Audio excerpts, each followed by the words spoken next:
me a Parsha story.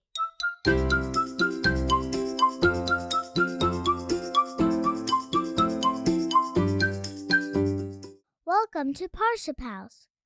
Mrs. Katz lives in Edison, New Jersey. She's 92 years old, and now that she's retired from being a librarian, enjoys spending extra time with her family, with her children, her grandchildren, and her great-grandchildren. Her great-grandchildren love to call her Gigi for great-grandma. Even though Mrs. Katz doesn't go to work every day, she keeps herself quite busy with lots of fun and meaningful activities. She does tire easily, though, and plans her week carefully to make sure that she can get done what she wants done and not push too hard at the same time. So she sets her alarm for 8 a.m. every morning, showers, davens, and eats breakfast, and then begins her day. Each day has a different focus for its main activity. Monday's main activity is banking. Tuesday's main activity is laundry. Wednesday's main activity is grocery shopping with her granddaughter Miri. And Thursday's main activity is doing some cooking for Shabbat with two of her great-grandchildren, Tzvi and Leah. Friday's main activity is getting ready for Shabbat, setting the table, speaking with her children, grandchildren, and great-grandchildren on the phone, setting up the flowers on the table that her daughter Debbie buys for her every Erev Shabbat. She always buys pink roses for her. They're her favorite and have such a nice scent. One week, Mrs. Katz's schedule seemed to be a little out of whack. It was Ta'anit Esther, the 13th of Adar, which fell on a Wednesday that year, the day before Purim, a day where all of us are busy preparing our Mishloach Manot, putting the finishing touches on them, getting ready for the holiday.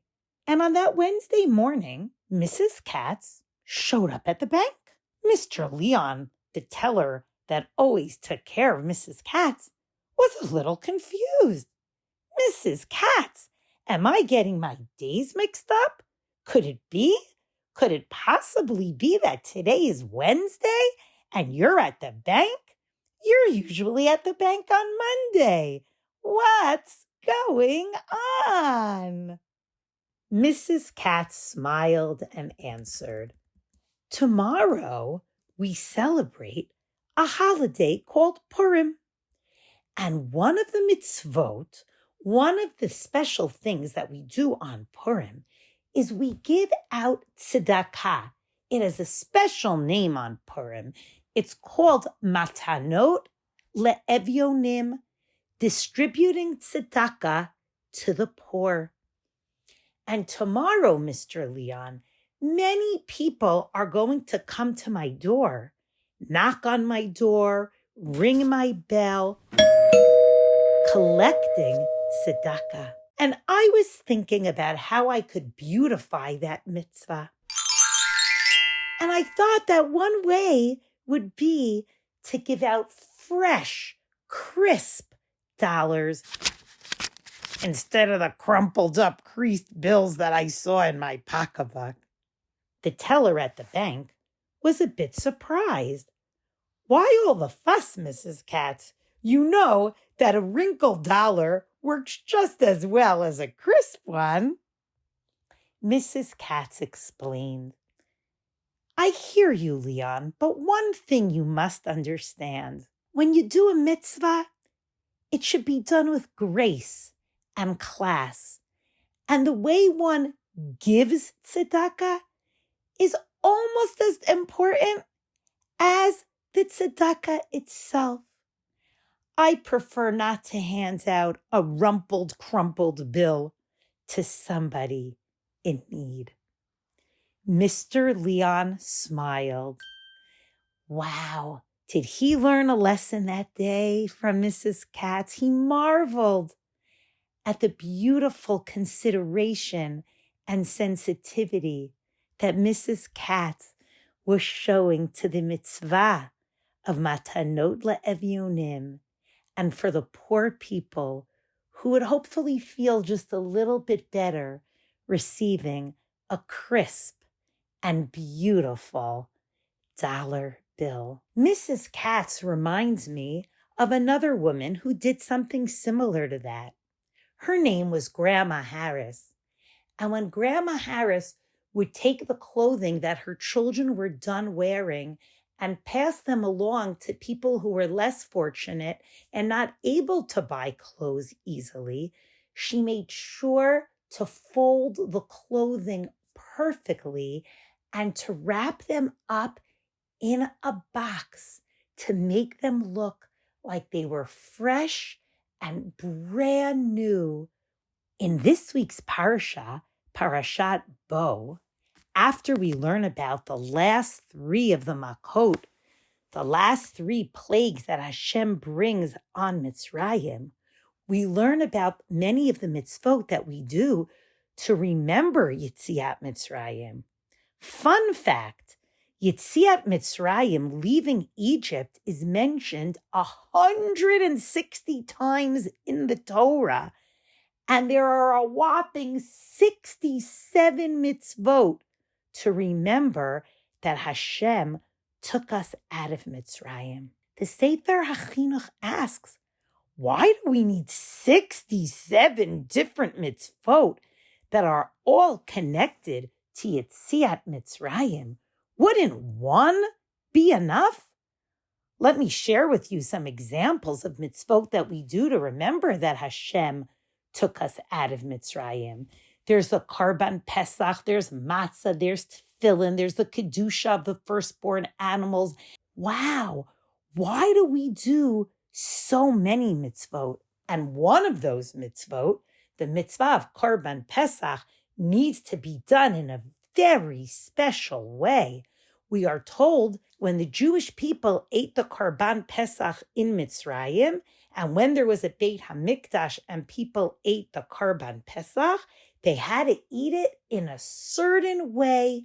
They weren't allowed to break any bones while they were eating the Karban Pesach. The Sefer HaChinuch teaches us that a person is influenced by the way he acts. Our hearts and our thoughts are drawn after the actions that we do. So if we do lots of good actions, that draws us to be in a very good place and to act kindly. And if we do bad actions, then that would be the opposite. So we want to really involve ourselves in lots of good actions. And not only do we want to surround ourselves with good actions, which is why we have so many mitzvot in the Torah, and 67 of them about Yetziat Mitzrayim, we also want to do the mitzvot in a way that influence who we become. So not only do we have lots of mitzvot around Yetziat Mitzrayim, but when we eat that Karban Pesach, Hashem is saying, do that mitzvah with class. Do that mitzvah in the best possible way that you can. Eat it like a king or a queen without breaking a bone. Just like Mrs. Katz learned that lesson and wanted to hand out beautiful, crisp dollars on Purim. And just like Grandma Harris, who folded those clothing so that the children who would receive them would feel like they were opening up a brand new package of clothing that was just delivered from Amazon. We want to surround ourselves with lots of mitzvot, And we want to do the mitzvot in the best possible way to help us become the best that we can be. And that is a lesson that we can learn from this week's Parsha and bring into our lives. And may our efforts to do so serve as a zechut for our beloved Chayalim and our brothers and sisters in Israel. Shabbat Shalom.